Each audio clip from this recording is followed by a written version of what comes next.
Yes, good morning to all my dear students.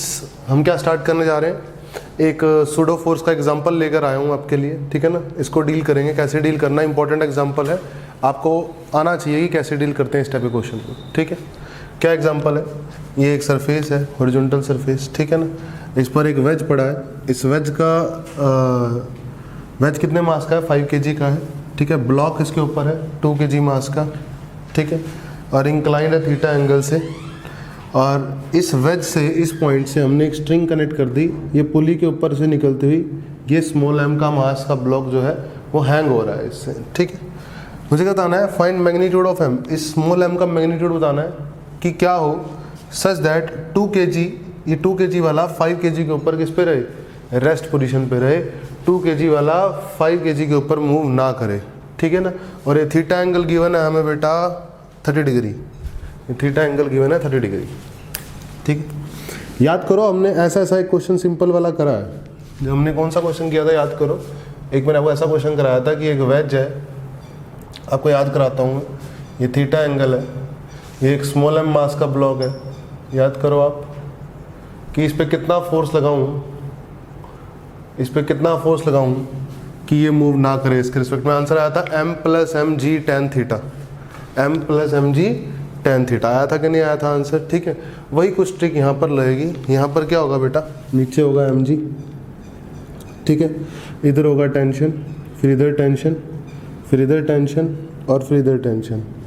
ये जो force था, ये फोर्स का काम कौन करेगा, यहाँ पर टेंशन करेगा। कौन करेगा बेटा, टेंशन काम करेगा, ठीक है। और यहाँ पर ये ए एक्सेलेरेशन से इधर जा रहा है और ये एक्सेलेरेशन से क्या कर रहा है, फ्रेम इधर आ रहा है, पूरा का पूरा ये एक्सेलेरेशन से, ठीक है।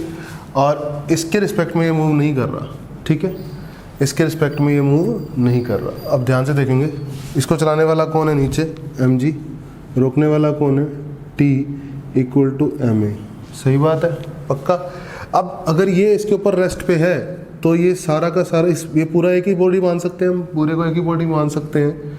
तो इस पे फोर्स कितना है, t, और इसको रोकने वाला पीछे कोई भी नहीं है, और टोटल मास कितना है 7, और एक्सेलरेशन a। सही बात है, पक्का, कोई दिक्कत वाली बात नहीं है। ये दो इक्वेशन हमारे पास बन चुकी है, इक्वेशन नंबर 1, इक्वेशन नंबर 2। सही है बेटा। अब एक बात बताओ, अगर इस फ्रेम पे बैठ जाओगे आप, अगर इस फ्रेम पे बैठ जाओगे तो वो क्या लगेगा, ध्यान से देखेंगे सही बच्चे। ये फ्रेम ए एक्सेलेरेशन से एक्सेलरेट है, तो इस ऑब्जर्वर के अकॉर्डिंग क्या होगा, इस बॉडी पे क्या लगेगा, इस ब्लॉक पे सूडो फोर्स लगेगा कि नहीं लगेगा। और opposite to acceleration of frame, acceleration frame का ऐसे है तो सूडो फोर्स अपोजिट डायरेक्शन में लगेगा, कितना लगेगा, मास इंटू एक्सेलरेशन, तो मास है 2 और एक्सेलरेशन है a। सही है, पक्का। और नीचे क्या लगता है, नीचे लगता है mg sin थीटा, कितना लगता है, mg sin 30। बोलो बेटा, सही है। अब इसका कंपोनेंट रिजॉल्व कर लेंगे, ठीक है। इधर लगता है mg cos थीटा, इधर mg cos थीटा लगता है ना बेटा, तो mg cos 30 कितना है, √3/2। सही है, पक्का। ये 30 डिग्री है तो ये भी कितना एंगल है बेटा, 30 डिग्री है, तो ये 2a का, ये कितना आएगा 2a का, इधर आएगा 2a का cos 30 डिग्री, cos 30 डिग्री होता है √3/2, 2a का cos 30 डिग्री होता है √3/2। और इधर क्या आएगा बेटा, 2a का sin 30 डिग्री, इधर आएगा साथ ही साथ 2a का sin 30 डिग्री, 2a और sin 30 डिग्री होता है 1/2, 2a sin 30 डिग्री होता है 1/2, ठीक है। इसने इसको दबाया किससे, n से। मैं इधर बना देता हूँ थोड़ा सा डायग्राम क्लियर रहे ताकि आपको, n से। तो इस एक्शन का रिएक्शन ऊपर लग गया कितना, n, कितना लग गया बेटा, n। तो n की वैल्यू कितनी है अलग से लिख सकते हो आप, अगर चाहिए आपको तो, निकालने के लिए पूछेगा तो। n की वैल्यू होगी 2a sin 30 degree, 2a × 1/2 plus mg cos 30 degree, 2 × 10 × √3/2। सही है, ये होगा हमारा n, ये क्या होगा n। और साथ ही साथ हम जानते हैं अगर ये ब्लॉक स्टेशनरी है इसके रिस्पेक्ट में, तो इस पर नीचे लगने वाला फोर्स बराबर पीछे लगने वाला फोर्स, तो नीचे लगने वाला फोर्स कितना है, 2 × 10 × 1/2 should be equal to 2 × a × √3/2, ठीक है। 2 से 2 कट गया, 2 से 2 कट गया, 10/√3 आ गया। ये a कितना आ गया बेटा, a आ गया 10/√3। अब उठा के डाल देते हैं हम ए की जगह 10/√3, तो हमारे पास क्या आएगा, mg माइनस टी है 7 और ए कितना है 10/√3 is equal to mass m, acceleration कितना है 10/√3, ठीक है, और g कितना है 10, g कितना है बेटा 10, मुझे क्या निकालना है, m निकालना है, इस इक्वेशन से निकल आएगा 10 कट जाएगा बेटा, तो कितना आएगा m minus m/√3 equal to 7/√3, तो कितना आएगा बेटा √3 minus 1 into m/√3 is equal to 7/√3, √3 से √3 कट जाएगा, m आ जाएगा 7/√3 माइनस 1, और रैशनलाइज करना है तो रैशनलाइज भी कर सकते हैं हम, √3 प्लस 1 से ऊपर नीचे मल्टीप्लाई डिवाइड करा के, ठीक है, तो नीचे क्या बन जाएगा बेटा, ऊपर बन जाएगा 7 इंटू √3 प्लस 1 और नीचे बन जाएगा √3 3 माइनस 1 कितना हो जाएगा 2, दिस इज द मास, ये मास की वैल्यू होनी चाहिए ताकि ये फ्रेम किस पे रहे, मतलब इस फ्रेम के रिस्पेक्ट में 5 kg वाले ब्लॉक के रिस्पेक्ट में 2 kg वाला किस पे रहे, रेस्ट पे रहे, किस पे रहे, रेस्ट पे रहे, ठीक है। अगर आप ये वाली ट्रिक जानते थे तो और जल्दी हो सकता था, और जल्दी कर सकते थे, आपकी फोर्स कितना लगना चाहिए होता है यहाँ पर m plus mg tan theta, ठीक है ना, तो आप डायरेक्ट t की जगह m plus mg tan theta use कर सकते थे, ठीक है, और एक्सेलरेशन कितनी होती है यहाँ पर, एक्सेलरेशन होती है g tan थीटा, ठीक है, g tan थीटा, तो आप इस इक्वेशन में टेंशन की जगह कर सकते थे यूज़ g tan थीटा, और यहाँ पर टेंशन की जगह direct m plus mg tan theta, ठीक है ना, और फिर टेंशन यहाँ पे m plus mg tan theta put करते हैं, a की जगह g tan थीटा पुट करते हैं, डायरेक्ट इक्वेशन से हम निकाल लेते हैं, ठीक है ना। बेसिकली डायरेक्ट इक्वेशन ये आया भी तो यहीं से ही था, जैसे मैंने आपको सोल्व करके दिखाया है, ठीक है ना, इम्पॉर्टेंट है, ईजी है, ठीक है, आपको एक बार समझ में आ गया तो कोई दिक्कत नहीं है इसमें।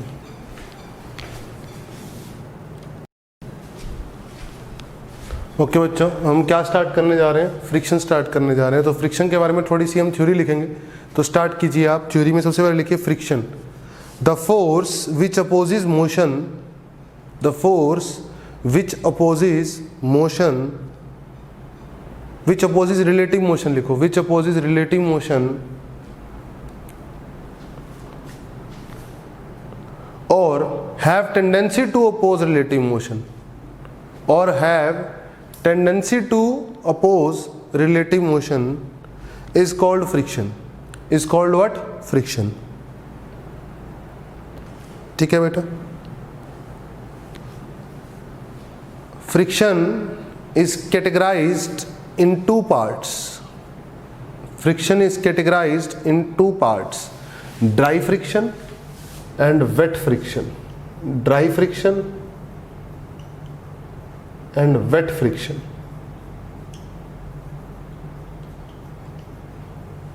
ठीक है। सबसे पहले लिखो dry friction, dry friction, this is the friction due to irregularities of surface in contact, this is the friction due to irregularities of surface in contact, ठीक है। or we can say that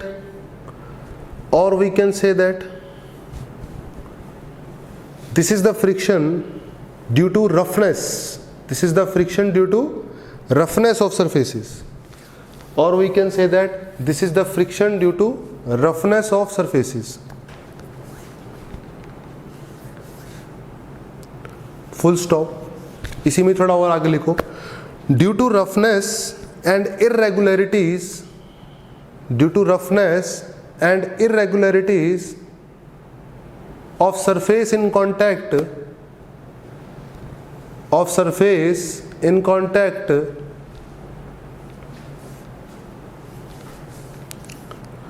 interlocks are developed, interlocks are developed, interlocks are developed,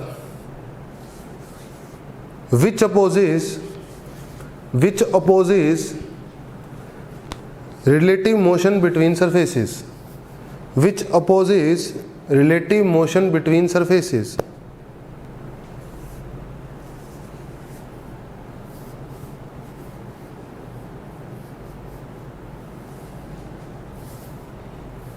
फिर लिखो wet friction, wet friction due to, this is the friction due to continuous collision, this is the friction due to continuous collision of medium particles on body, of medium particles on body.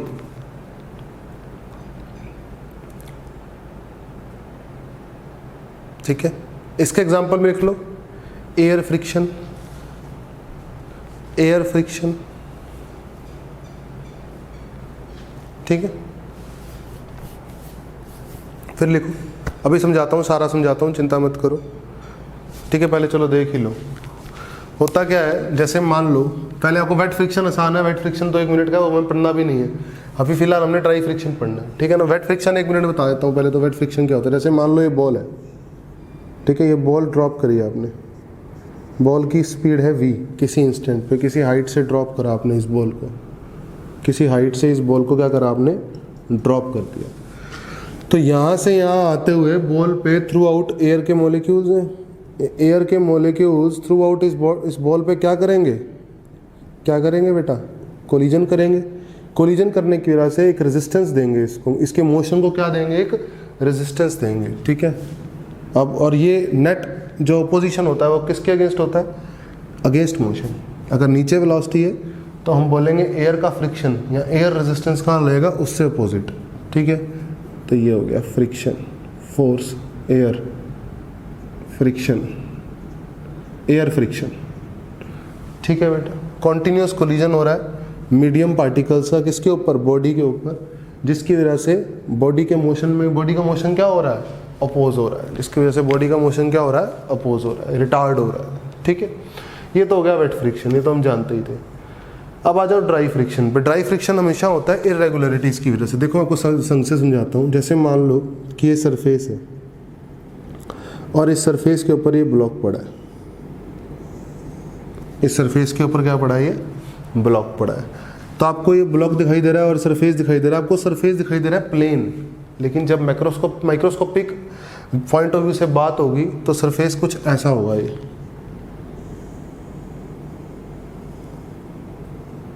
Zoom view दिखा रहा हूँ, इस हिस्से का zoom view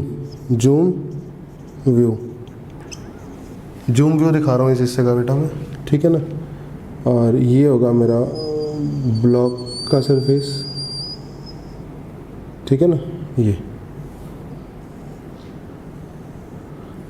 तो हुआ क्या बेटा, यहाँ पर ये इरेगुलरिटीज़ हैं सरफेस में। ये सरफेस हमारा स्मूथ या प्लेन नहीं होता रियलिटी में।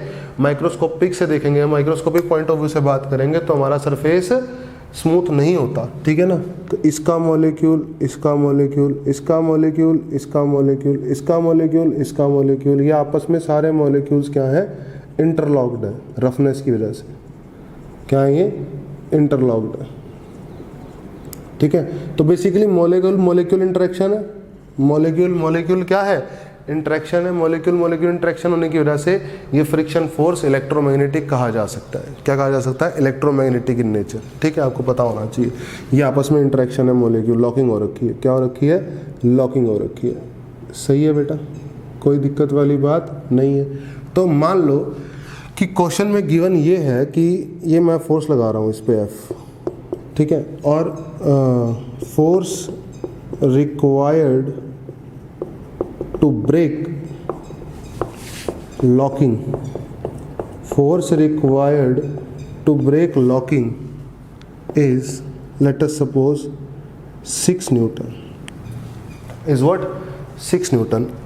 अब मैं फोर्स लगा रहा हूँ मान लो 3 न्यूटन का। अब मैं फोर्स लगा रहा हूँ, एक्सटर्नल फोर्स लगा रहा हूँ 3 न्यूटन का, और लॉकिंग तोड़ने के लिए, लॉकिंग को ब्रेक करने के लिए जो फोर्स चाहिए वो 6 न्यूटन का चाहिए। तो आप मुझे ये बताओ, क्या लॉकिंग टूटेगी? नहीं टूटेगी, लॉकिंग नहीं टूटेगी। तो उस समय आप फ्रिक्शन फोर्स क्या बोलोगे? उस समय आप फ्रिक्शन फोर्स को क्या बोलोगे? आप बोलोगे कि friction force, if applied force applied, ठीक है, फोर्स अप्लाइड और फ्रिक्शन। तो आपने मान लो फोर्स अप्लाइड किया 3 न्यूटन का, ठीक है, तो फ्रिक्शन कितनी लगेगी, फ्रिक्शन कितनी लगेगी, फोर्स हमने 3 न्यूटन का अप्लाई किया और लॉकिंग टूटनी है 6 न्यूटन पे, लॉकिंग टूटनी है 6 न्यूटन पे, force required to break locking is 6 newton and this force is called limiting friction. इस फोर्स को क्या कहा जाता है, लिमिटिंग फ्रिक्शन, लिमिटिंग फ्रिक्शन क्या कहा जाता है इसको, लिमिटिंग, मतलब लिमिटिंग फ्रिक्शन कितनी है, 6 न्यूटन की है, कितनी है, 6 न्यूटन की, ठीक है।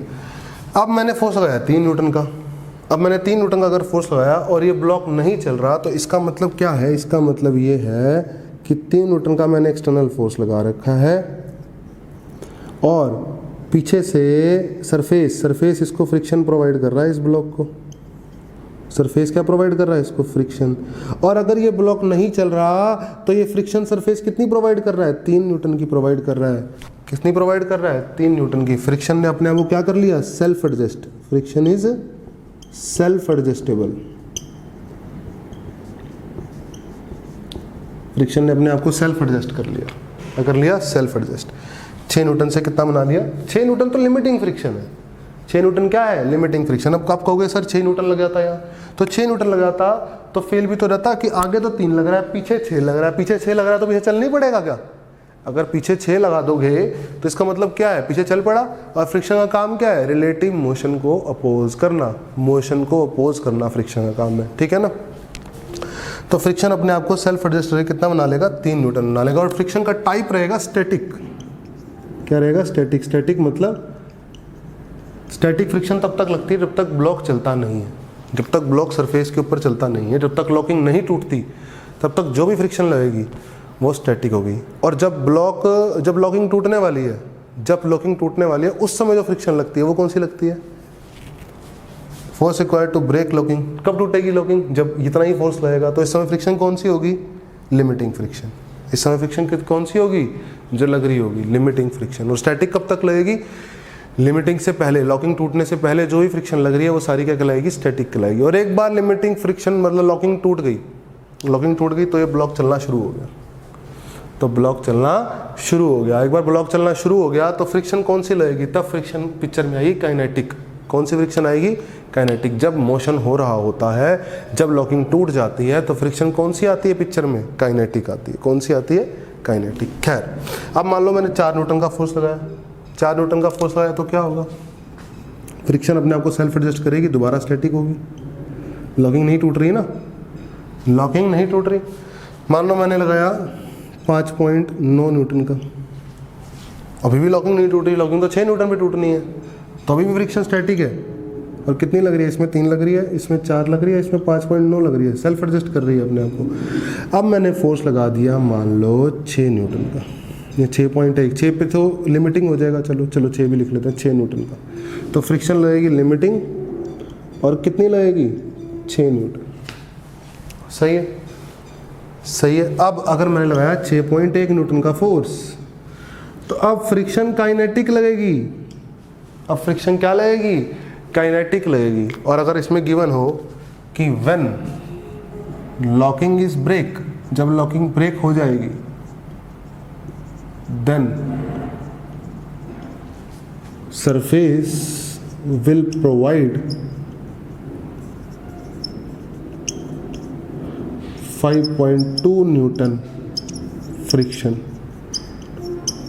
लॉकिंग टूटने के बाद देखो, एक बार लॉकिंग तोड़नी मुश्किल है, लॉकिंग टूटने के बाद सरफेस जो फ्रिक्शन लगाएगा वो लॉकिंग से कम लगाया क्या लगाएगा, जो लॉकिंग के टाइम पे लग रही थी। लॉकिंग के टाइम पे तो मॉलिक्यूल इंटरेक्शन बहुत स्ट्रॉन्ग था, एक बार लॉकिंग टूट गई तो मॉलिक्यूल इंटरेक्शन तो रह गया, लेकिन वो अब स्ट्रॉन्ग नहीं है, थोड़ा वीक हो गया, थोड़ा क्या हो गया, वीक हो गया। तो इसलिए मैंने उसको क्या लिया है, 5.2 न्यूटन लिया है। मैं बोलूँगा काइनेटिक फ्रिक्शन जो होती है ना, वो लिमिटिंग फ्रिक्शन बड़ी होती है उससे, लिमिटिंग फ्रिक्शन उससे क्या होती है, बड़ी होती है हमेशा। सही बात है, जो मैक्सिमम पॉसिबल फोर्स है लॉकिंग को तोड़ने के लिए हमेशा क्या होगा, काइनेटिक फ्रिक्शन से बड़ा ही होगा। ठीक है, तो 5 पॉइंट, अब सुनो मेरी बात, अब मैंने 6.1 न्यूटन का फोर्स लगाया तो फ्रिक्शन लगी काइनेटिक, और कितनी लगी, एक बार लॉकिंग टूट जाएगी तो फ्रिक्शन लगेगी 5.2 न्यूटन। ठीक है, अब मैंने फोर्स लगाया 7 न्यूटन, फ्रिक्शन फिर से काइनेटिक कितनी लगेगी, 5.2 न्यूटन ही लगेगी। फ्रिक्शन हमेशा क्या लगती रहेगी, अब 5.2 न्यूटन लगती रहेगी, ठीक है। तो फ्रिक्शन सेल्फ एडजस्टिंग कौन सी होती है, स्टैटिक, लिमिटिंग या kinetic? Static friction is self adjustable. Friction is self adjustable कौन सी, static friction is self adjustable. सही है, स्टैटिक फ्रिक्शन सेल्फ एडजस्टेबल होता है। तो लिखो इसमें थोड़ा और लिखो, types of friction between two surfaces in contact. Types of friction between two surfaces in contact, ये लिखो। फिर अभी बना लेना, ये सब बना लेना, चिंता मत करो। पहले लिखो types of friction between two surfaces in contact.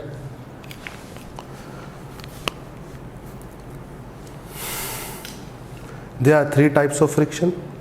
पहले लिखो static, static friction, static friction,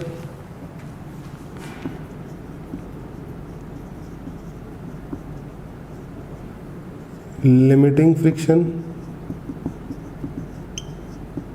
तीसरी काइनेटिक फ्रिक्शन। मैंने तीनों के बारे में बताया आपको कौन कौन सी होती हैं, है ना, लिख लो इसको।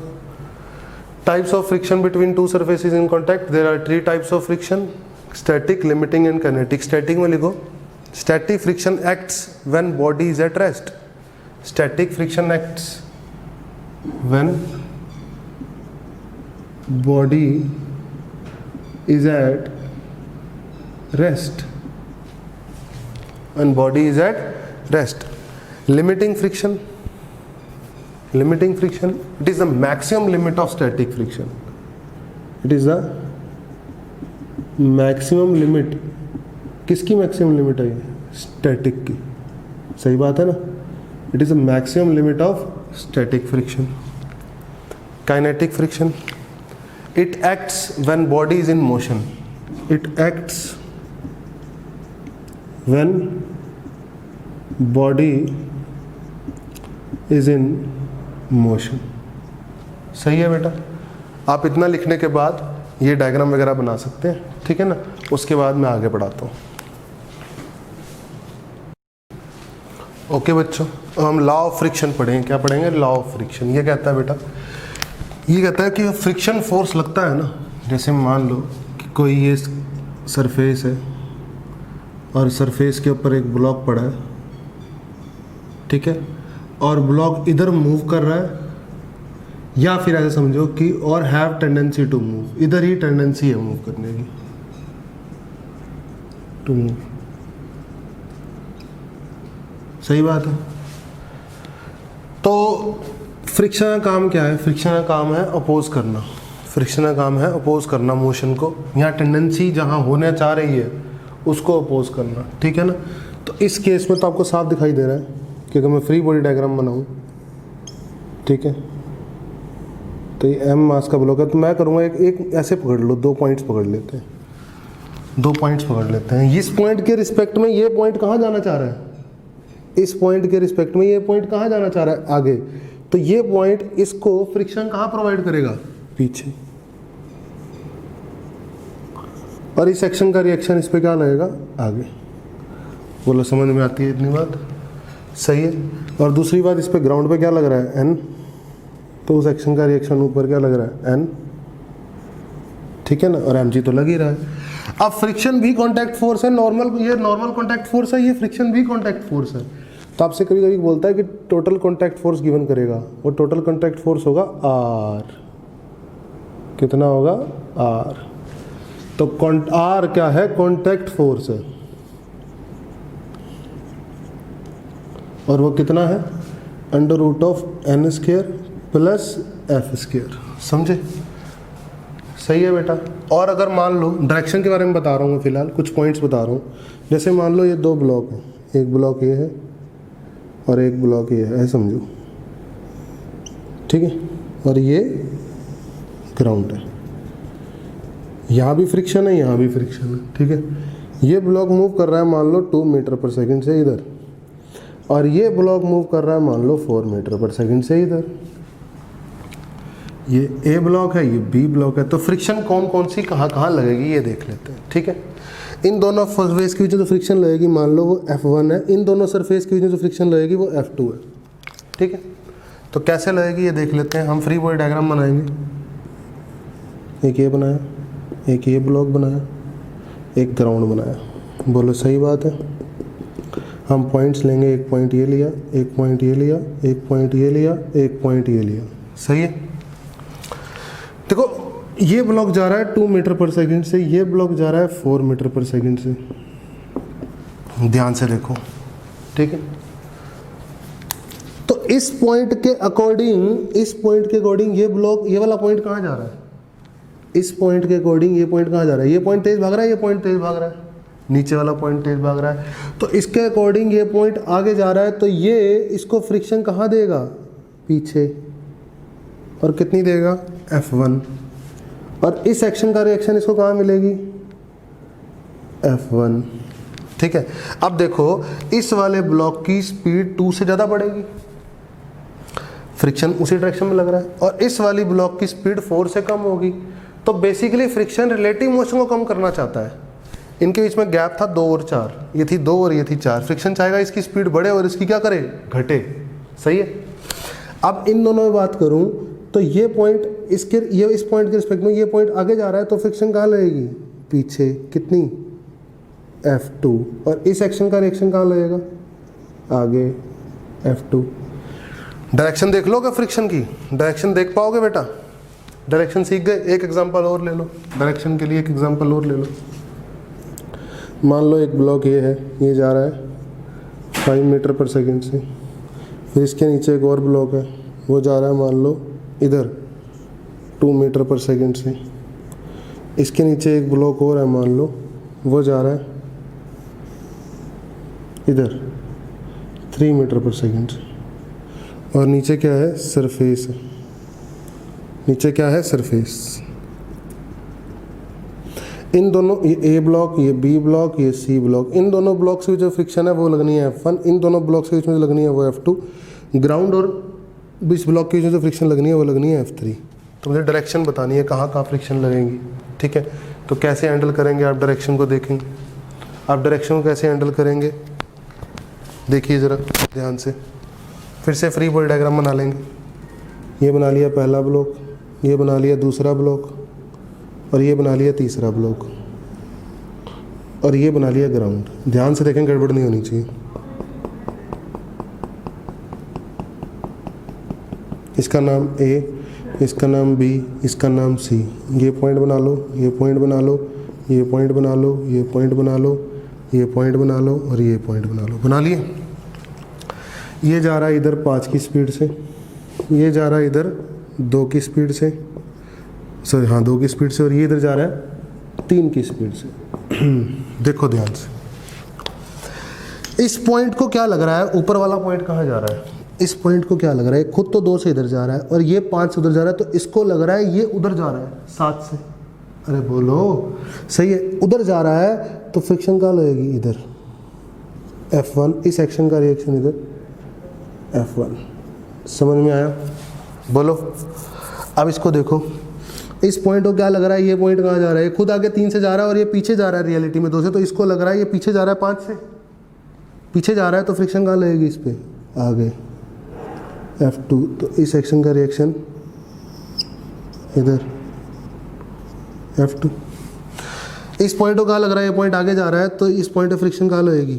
पीछे। कितनी? F3। और इस एक्शन का रिएक्शन ग्राउंड पे कितनी? F3। तो आप फ्रिक्शन की डायरेक्शन तो बना लिया करोगे। अब फ्रिक्शन डायरेक्शन निकालने में तो कोई दिक्कत नहीं है ना। अब आ जाओ लॉ ऑफ फ्रिक्शन पे। लॉ ऑफ फ्रिक्शन क्या कहता है? ये कहता है जो फ्रिक्शन फोर्स है ना F, जो मैं बना रहा हूँ F1, F2, F3, यहाँ F1, F2, यहाँ पर जो मैं F बना रहा हूँ, ये जो F फ्रिक्शन फोर्स है, ये डायरेक्टली प्रोपोर्शनल होता है नॉर्मल कॉन्टैक्ट फोर्स के।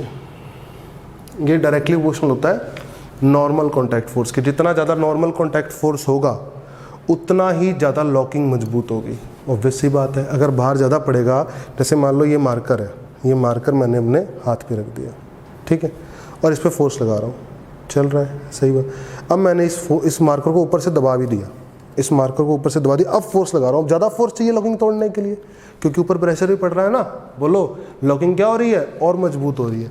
तो friction directly proportional to normal contact force, सही है। तो जैसे ही प्रोपोर्शनल साइन रखता है वैसे ही क्या आता है, कांस्टेंट आता है, वो कांस्टेंट आएगा म्यू, इसको बोलते हैं कोफिशिएंट ऑफ फ्रिक्शन, क्या बोलते हैं, इज इक्वल टू आएगा, इसको हम बोलते हैं coefficient of friction, coefficient of friction, ठीक है। ये किसी फिक्स पेयर के लिए फिक्स होता है, जैसे मान लो एम और ब्लॉक के लिए फिक्स होगा ये, तो गिवन होगा मुझे ये इतना है, ठीक है ना। आगे इसको भी हम वेरिएबल पढ़ सकते हैं कि आगे अगर आगे जाते रहोगे तो हो सकता है सरफेस चेंज करता रहे, तो हो सकता है म्यू बदलता रहे, वो भी अलग काम हो सकता है। अगर कुछ नहीं गिवन तो कांस्टेंट ले लेते हैं, ठीक है। सही है बेटा, कोई दिक्कत वाली बात नहीं है दूर दूर तक, ठीक है। इसको बोलते हैं हम कोफिशिएंट ऑफ फ्रिक्शन, ठीक है। अब कोफिशिएंट ऑफ फ्रिक्शन किन किन चीज़ों पे डिपेंड करता है वो उसके बारे में लिख सकते हो आप, लिखो।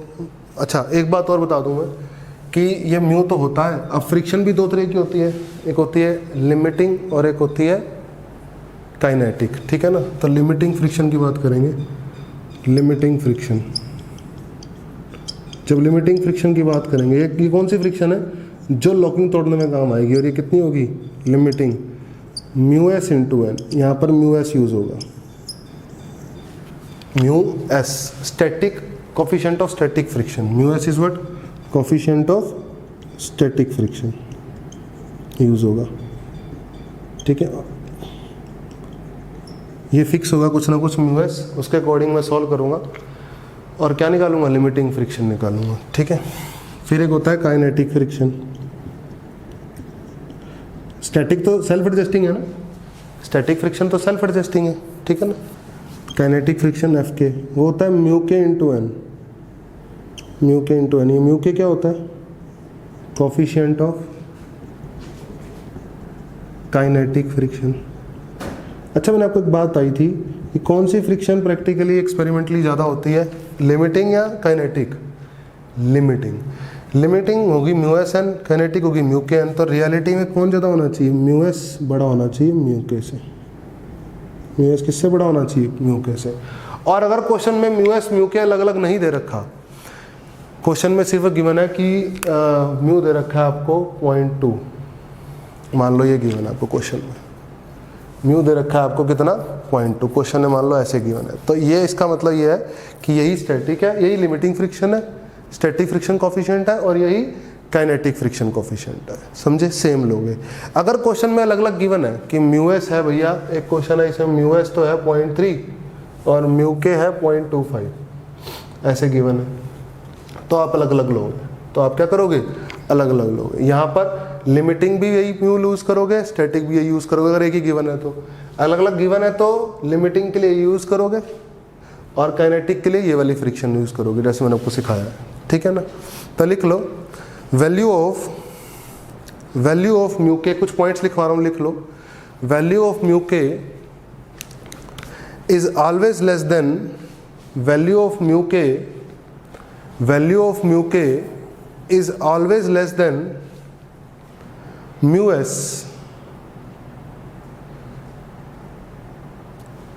from experimental observations,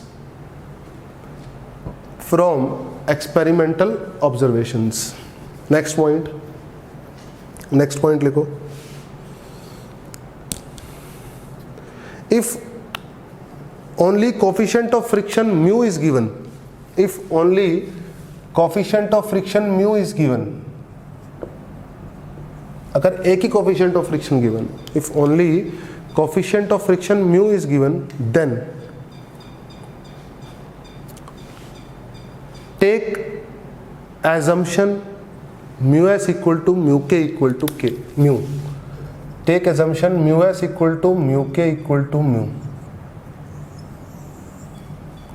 अपनी तरफ से एज्यूम कर लेना ये, then take assumption mu s equal to mu k equal to mu।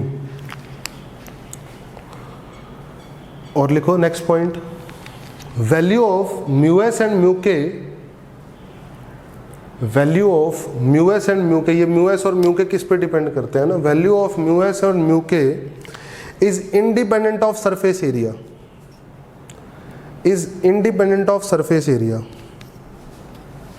ये म्यू एस और म्यू के एरिया ज़्यादा होने से ज़्यादा हो जाएंगे ऐसा बिल्कुल भी नहीं है, ठीक है। It only depends on mu s and mu k, only depends on surface properties of contact surface. Mu s and mu k only depends on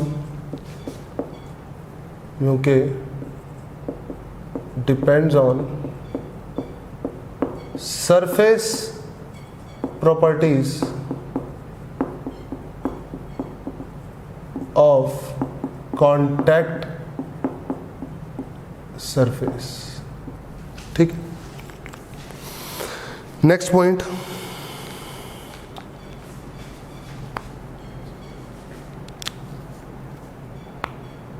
कोई जरूरत नहीं, काफ़ी है इतना, ठीक है ना। इसको आप नोट कर लो, इसको आप नोट कर सकते हो जो मैंने पढ़ाया, ठीक है। जल्दी से नोट करो, और जो मैंने समझाया उसको अपनी लैंग्वेज में लिख भी सकते हो आप।